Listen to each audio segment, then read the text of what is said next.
Hello दोस्तों, स्वागत है आपका क्रिकेट टाइम मोट 11 चैनल पे। और आज जो हम मैच कवर करने वाले हैं वो है एसए टी20 लीग का 20वां मैच जो होने वाला है पायल रॉयल्स और प्रिटोरिया कैपिटल्स के बीच में।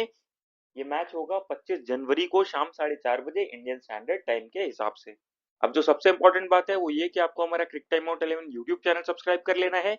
यहाँ पे आपको डेली बेसिस पे मैच का वीडियो अपडेट और एनालिसिस मिलता रहेगा। और उसके साथ साथ आप हमारा क्रिकेट टाइम मोट 11 टेलीग्राम चैनल भी ज्वाइन कर लीजिए। तो कोई भी लाइव अपडेट जैसे टॉस रिजल्ट, पिच रिपोर्ट, कोई भी प्लेयर टीम के अंदर आता है, कोई भी प्लेयर टीम से बाहर जाता है, या फैंटेसी साइट्स की टीम, ये सारी इंफॉर्मेशन आपको टेलीग्राम चैनल पे मिलती रहेगी। इसलिए हमारे दोनों सोशल मीडिया अकाउंट से जरूर जुड़ जाए। बात कर लेते हैं मैच वेन्यू और पिच एनालिसिस की। तो मैच होने वाला है बोलैंड पार्क पाल में। और यहाँ की पिच ना जनरली बैटर्स के लिए ज्यादा मददगार रहती है। बैटर्स के लिए बॉल बैट पे अच्छे से आता है, स्ट्रोक मेकिंग आसान रहता है। और स्पिनर्स के लिए भी कुछ ना कुछ मदद है पिच पे। पेसर्स के लिए पिच से ना उतनी ज्यादा मदद नहीं है, उतना ज्यादा कैरी और बाउंस नहीं मिलता है। और एक बात और कि अगर आप लास्ट के कुछ मैचेस देखेंगे ना तो विकेट्स बहुत ही कम गिरे हैं। तो अगर बात कर ले कुछ प्रीवियस स्कोर्स की ना, तो अब देखिए जो थर्ड लास्ट मैच हुआ उसमें एसईसी ने बनाए 175 रन 5 विकेट के नुकसान पे, सनराइजर्स ईस्टर्न केप ने बनाई है। उसके बाद फिर पायल रॉयल्स बैटिंग करने आती है और 176 रन आराम से बना के चेस कर जाती है 18.4 ओवर में। इस मैच में पेस को 2, स्पिन को 3 विकेट्स मिले थे। फिर बात करते हैं नेक्स्ट मैच की। वहां एमआईसीटी ने बनाए 158 रन 4 विकेट के नुकसान पे। पायल रॉयल्स बैटिंग करने आती है और 159 रन बना जाती है 4 विकेट के नुकसान पे 19 ओवर्स में। इस मैच में पेस को 4, स्पिन को 2 विकेट्स मिले थे। फिर बात कर लेते हैं नेक्स्ट मैच की। वहां जोबर्ग सुपर किंग्स ने बनाए 146 रन 6 विकेट के नुकसान पे। और पायल रॉयल्स उससे भी आसानी से चेस कर जाती है 150 रन 4 विकेट के नुकसान पे 19.1 ओवर्स में। पेस को 3 और स्पिन को 6 विकेट्स मिले थे इस मैच में। अब आप तीनों ही मैच देख रहे होंगे ना, तो आप देखिए विकेट्स कितने गिरे हैं। पहले मैच में टोटल 6 विकेट गिरे हैं, दूसरे मैच में 8 विकेट, तीसरे मैच में 10 विकेट। तो विकेट्स जो गिर रहे हैं ना वो बहुत ही कम क्वांटिटी में गिर रहे हैं। तो आपके लिए फैंटेसी वाइज एक्चुअली बैटर्स ज्यादा अच्छे पिक रहेंगे और स्पिनर्स ज्यादा अच्छे पिक रहेंगे। ठीक है। बात करें एवरेज स्कोर की तो 150 से 170 के बीच में एवरेज स्कोर यहाँ पे होना चाहिए। बात कर ले अगर हेड टू हेड रिकॉर्ड की तो दोनों टीमों ने 6 मैचेस खेले हुए हैं। पाल रॉयल्स ने 4 मैचेस जीते हुए हैं, वही प्रिटोरिया कैपिटल्स 2 मैच जीत के आ रही है। अगर लास्ट 5 मैच के परफॉर्मेंस की बात करें तो पाल रॉयल्स 4 मैच जीत के आ रही है, वहीं प्रिटोरिया कैपिटल्स एक ही मैच जीत के आ रही है। वेन्यू रिकॉर्ड्स की बात करें तो दोनों टीमों ने 2 मैचेस खेले हुए हैं यहाँ पे और दोनों ही मैचेस पायल रॉयल्स ने जीते हुए हैं। बात कर लेते हैं प्रिटोरिया कैपिटल टीम के प्रोबेबल 11 की। तो विल जैक्स ओपन करेंगे रहमानुल्लाह गुरबाज के साथ, फिर आएंगे Kyle Verreynne, Rilee Rossouw, Marques Ackermann, Keegan Lion Cachet, James Neesham, Senuran Muthusamy, Kyle Simmonds, Ethan Bosch और जेसन बेरेंडॉफ।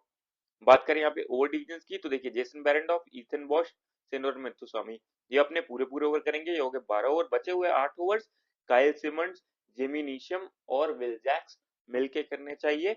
बात करेगा डेथ ओवर्स की तो जेसन बेरेंडॉफ और इथन बॉश मिलके डेथ करेंगे।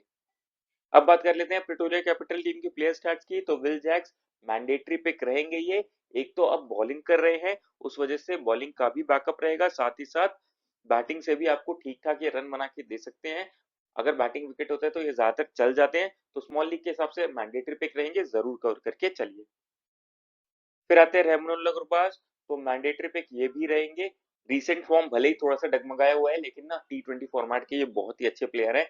हिटिंग करके खेलते हैं तो आपको स्ट्राइक रेट पॉइंट, चौके छक्कों के पॉइंट, वो सारी चीजें दिला के जाएंगे। इस वजह से फैंटेसी वाइज ना ये वैल्यूएबल पिक रहेंगे स्मॉल लीग्स में। फिर आते हैं काइल वेरियन। एक तो कीपिंग का बैकअप रहेगा, साथ ही साथ बैटिंग विकेट भी है, तो इनको भी जरूर कवर करके चलिए, अच्छे ऑप्शन रहेंगे आपके लिए। फिर आते हैं राइलर रूसो। तो आराम से छोड़ दीजिएगा, फॉर्म बहुत ही ज्यादा खराब चल रहा है और लगातार ना स्ट्रगल कर रहे हैं ये, तो उतने अच्छे पिक नहीं दिख रहे हैं स्मॉल लीग के हिसाब से। फिर आते हैं मार्कस एकरमैन। तो बैटिंग काफी ज्यादा नीचे आएगा और वहां पे फिर विकेट और भी थोड़ा स्लो डाउन हो जाएगा, स्पिनर्स आएंगे गेम में, तो उस हिसाब से ये उतने अच्छे पिक नहीं दिख रहे हैं। आराम से आप इनको छोड़ के चल सकते हैं। फिर आते हैं कीगन लियोन कैचेट। तो इनको भी आराम से छोड़ दीजिएगा, उतने अच्छे पिक नहीं है। फिर आते हैं जिमी नीशम। तो बैटिंग बॉलिंग दोनों का बैकअप रहेगा, मैंडेटरी पिक रहेंगे, जरूर कवर करके चलिए। फिर आते हैं सिनोरन मुत्तुस्वामी। अब पिच जो है वो बैट्समैन को सपोर्ट कर रहा है, तो वहां पे एक तो इनको एडवांटेज मिलेगा, साथ ही साथ आपको ये बैटिंग बैकअप भी दे सकते हैं। तो स्मॉल लीग के हिसाब से मैंडेटरी पिक रहेंगे, जरूर कवर करके चलिए। फिर आते हैं काइल सिमंड्स, तो 8 मैचेस में 6 विकेट से रखे हैं। रिसेंट डोमेस्टिक सर्किट में जो फॉर्म है वो काफी ज्यादा अच्छा दिखेगा आपको, लेकिन अब यहाँ पे रोल क्लैरिटी उतना नहीं है क्योंकि एक तो बैटिंग काफी नीचे आ रहा है, तो बैटिंग ऑलमोस्ट निल के बराबर है की आएगी। बॉलिंग में अगर पिटाई हो जाती है तो ओवर्स कटने के भी चांसेस रहेंगे, तो स्मॉल लीग के हिसाब से फिलहाल उतने अच्छे पिक नहीं दिख रहे हैं। फिर आते हैं ईथन बॉश, तो 28 मैचेस में 26 विकेट ले रखे हैं। डेथ में बॉलिंग डालेंगे तो वहां पे विकेट लेने के चांसेस रहेंगे, तो अगर प्रिटोरिया कैपिटल्स पहले बॉलिंग करता है तो ईथन बॉश आपकी टीम में अच्छे पिक रहेंगे। सेकंड बॉलिंग के केस में आप इनको छोड़ने का रिस्क ले सकते हैं। फिर आते हैं जेसन बेरेंडॉफ, तो अभी रिसेंटली बीबीएल में काफी ज्यादा अच्छी फॉर्म में थे, वहां पे डेथ ओवर्स डाल रहे थे। अब यहाँ पे भी सेम रोल रहेगा, इनिशियल ओवर्स में नई बॉल से स्विंग करा लेते हैं। अब तो इनको डेथ में भी डालने का एक्सपीरियंस हो गया है, तो दोनों चीज का वैल्यू रहेगा, तो फैंटेसी वाइज एक वैल्यूएबल पिक है, जरूर कवर करके चलिए। बात कर लेते हैं पाल रॉयल्स टीम के प्रोबेबल 11 की, तो लुहान डे प्रिटोरियस ओपन करेंगे जो रूट के साथ, फिर आएंगे Robin Hermann, Mitchell van Buuren, David Miller, Dinesh Karthik, Dane Galliem, Keith Dudgeon, John Fortuin, Mujeeb Rahman और एहसान मलिंगा। बात कर ले अगर ओवर डिवीजन की, तो देखिए एहसान मलिंगा, मुजीबुर रहमान, बॉन फॉर्चून और डायन गैलियम पूरे पूरे ओवर करेंगे, ये हो गए 16 ओवर। बचे हुए जो 4 ओवर्स है वो कीथ ड्यूगन और जो रूट मिलके करने चाहिए। बात कर ले अगर डेथ ओवर्स की, तो डैन गैलियम और एहसान मलिंगा मिलके डेथ करेंगे। बात कर लेते हैं पाल रॉयल्स टीम के प्लेयर स्टैट्स की, तो लुहान डे प्रिटोरियस रिसेंटली काफी ज्यादा इंप्रेस किया है, हर मैच में आप देख रहे होंगे ना स्टार्ट मिल रहा है। एवरेज 43 का है ऐसी T20 में, तो स्मॉल लीग के हिसाब से अच्छे पिक रहेंगे, आराम से आप इनको टीम में लेके चल सकते हैं। फिर आते हैं जो रूट, तो मैंडेटरी पिक रहेंगे, डिफॉल्ट ऑप्शन हो जाते हैं ये, और अब तो बॉलिंग का भी बैकअप है, तो जरूर कवर करके चलिए, कैप्टनसी के लिए सबसे अच्छे चॉइस रहेंगे ये। फिर आते हैं रूबिन हरमन, तो स्मॉल लीग के हिसाब से ये भी आपके लिए एक अच्छे ऑप्शन रहेंगे, एज अ ट्रम्प कार्ड आप इनको चाहे तो कवर करके चल सकते हैं। फिलहाल मैं कंसिस्टेंसी पे उतना भरोसा नहीं कर रहा हूँ, लेकिन रिसेंट में अगर आप देखेंगे ना तो कंसिस्टेंट परफॉर्मेंस दिखाया है इन्होंने, लेकिन फिर भी मैं उतना भरोसा नहीं कर रहा हूँ अभी इन पे। आप चाहे तो इनको स्मॉल लीग टीम में लेके चल सकते हैं।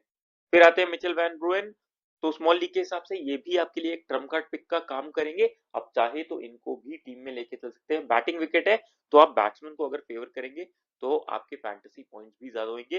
फिलहाल मैं इनको टीम में कवर करके नहीं चलूंगा, एवरेज ऑप्शन में मैं भी इनको कंसीडर करके चल रहा हूँ।